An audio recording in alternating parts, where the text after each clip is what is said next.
Balik lagi di podcast TV Show, masih barengan sama Irma di sini, ngobrol sering tapi gak bikin boring. Kita masih ngobrol tentang cara berdakwah di era saat ini yang sangat banyak sekali ternyata ya caranya atau channelnya banyak banget. Jadi gak ada alasan lagi untuk kita tidak melakukan aktivitas berdakwah. Seperti dengan Soto Hirin yang sudah sangat-sangat sibuk sekali, tapi masih bisa kemudian menyempatkan diri untuk berdakwah dengan cara yang disuka, dengan cara yang paling nyaman dan paling mudah. Yang paling penting hasilnya juga sesuatu yang baik karena menyampaikan yang baik, begitu ya Ustadz Tohirin ataupun Ustadz UTS nih dikenalnya begitu.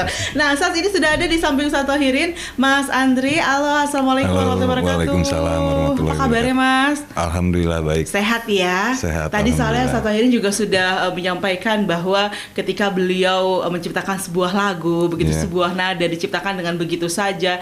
Sebenarnya Ustadz Tohirin sendiri menyadari bahwa tidak cukup ilmu untuk mengaransemen sebuah lagu begitu ya, sampai dipertemukan dengan Mas Andri nih, benar ya Ustaz ya? Iya. Bagaimana ceritanya nih Mas?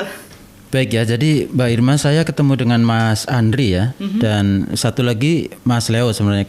Kalau beliau ini musik directornya ya, beliau itu sering mengaransemennya itu ada dua ya. Saya ketemu beliau itu yang menarik ya, ada beberapa kan saya ingin bikin musik itu, ada beberapa yang saya coba cari di internet. Ketemu beliau begitu kontak, saya juga baru cerita di sini nih sekali sama beliau ya. Belum tahu juga ya. Yang membuat saya menarik adalah statusnya kalau nggak salah entah Bismillah entah Alhamdulillah gitu. Status di ketika baru mau mulai chat begitu ya. Ya, saya melihat itu profilnya kan memang kan beliau itu kan musisi gitu ya.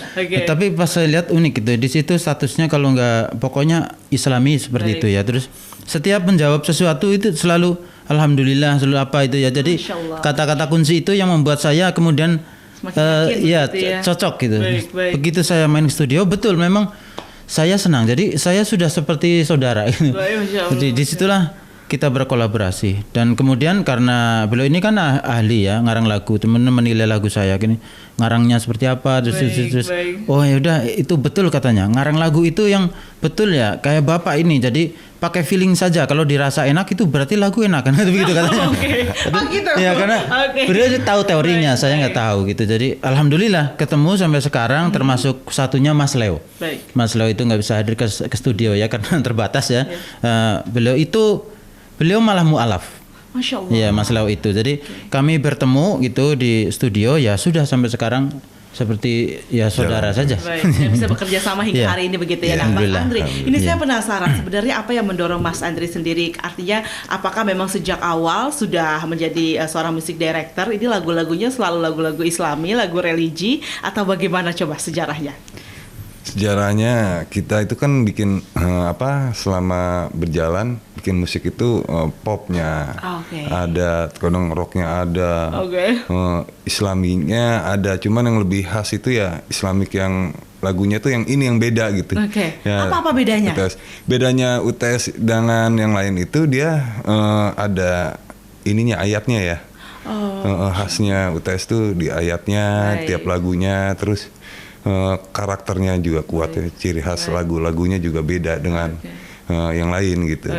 Nah, apa yang membuat kemudian Mas Andri juga, kalau tadi kan UTS begitu ya, Ustadz Tohirin sudah sangat yakin ketika mendapatkan rekan yang dianggapnya punya satu visi dan misi dari jawaban chat ini tanpa disadari loh berarti ya, Masya Allah. Betul. Alhamdulillah. Nah, kalau Mas Andri sendiri, apa yang membuat yakin, oke bisa nih kita yuk bekerja sama, kita berkolaborasi untuk menciptakan sebuah karya?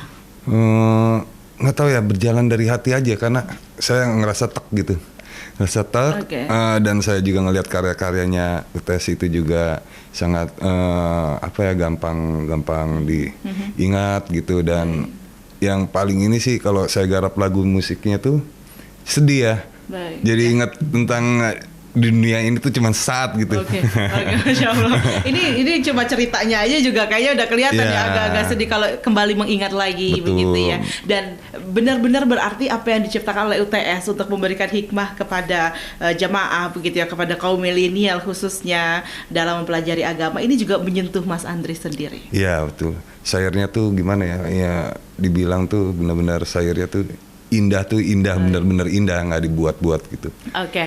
Nah, Mas Andri, untuk mengerjakan satu project begitu ya, mengaransemen lagu, ini kan Ustadz Tahir sendiri menyampaikan bahwa saya tuh nggak bisa main gitar, saya nggak ini, saya cuma suka nyanyi, saya suka menemukan nada yang ditemukannya juga di kendaraan begitu ya, artinya tiba-tiba banget gitu, dan bahkan nggak punya secara ilmu, secara teorinya tuh seperti apa. Nah, Mas Andri bagaimana? Kesulitan nggak? Nggak, alhamdulillahnya nggak sulit.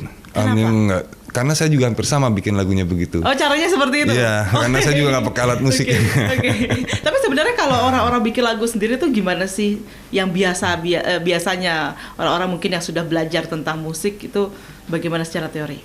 Secara teorinya sih, kalau kita bikin lagu itu, yang penting nadanya tuh kita senandungin, terus besoknya kita ingat, itu lagu yang enak, percaya. Oh, oke. Besok kita ingat, nah kecuali kalau lagu udah kita karang saat ini, besok kita lupa ngebawanya, itu udah lagu yang susah. Sulit diterima oleh Sulit masyarakat, diterima biasanya masyarakat, begitu ya. iya. Itu kadang-kadang kalau kita dengar lagu ada easy listening nih gitu ya, kayak oh sebenarnya itu lagu-lagu yang mudah diingat tapi sulit dilupakan gitu ya. Tapi benar ini mudah diingat sih. Aku kayaknya nanti di akhir segmen juga udah langsung hafal kan lagu Khadijah, Masya Allah.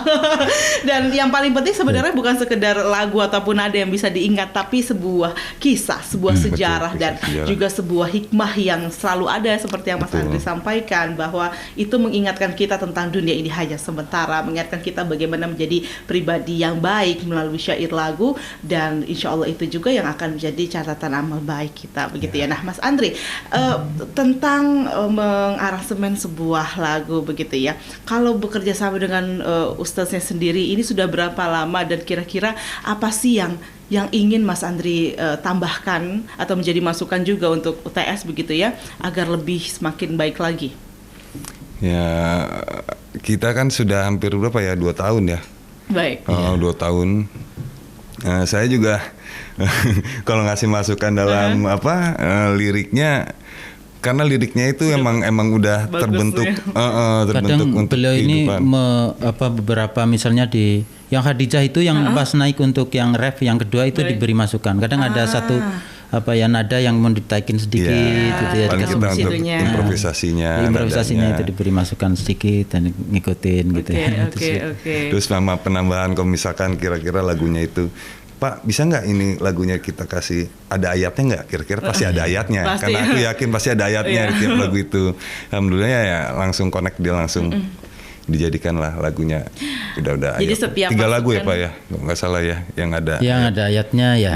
Tapi 3 lagu total sudah terakhir. inget nggak Pak Ustaz, ada berapa lagu yang sudah dikarang dan sudah dipublikasikan nih? Ya, jadi saya itu pas pertama kali nulis itu memang itu hampir 2 hari itu jadi 1 lagu sebenarnya. Oke. 2 hari. Nah, sekarang itu 20 lagu, itu sebenarnya posisinya saya break gitu. Saya break karena banyak kesibukan, saya nggak nulis itu. Posisinya 20 lagu yang sudah diaransemen oleh Mas Andri dan Mas Leo itu ada 16. Masya Allah banyak. Ada 16. Sudah 16 lagu. Ya, ada 4 lagu yang sudah jadi nadanya sama teksnya sudah jadi, cuman belum saya aransemen ya. Kadang-kadang saya perdengarkan dulu ke Mas Andri seperti itu. Oke. Nah, Mas Andri sendiri kalau melihat sekarang ya cara berdakwah yang dilakukan oleh UTS begitu ya, melalui syair begitu, apakah cara ini merupakan satu cara yang cukup efektif untuk melakukan aktivitas dakwah? Nanti dijawab ya. Tapi di segmen berikutnya, dan pemirsa tetap bersama kami di Podcast TV Show.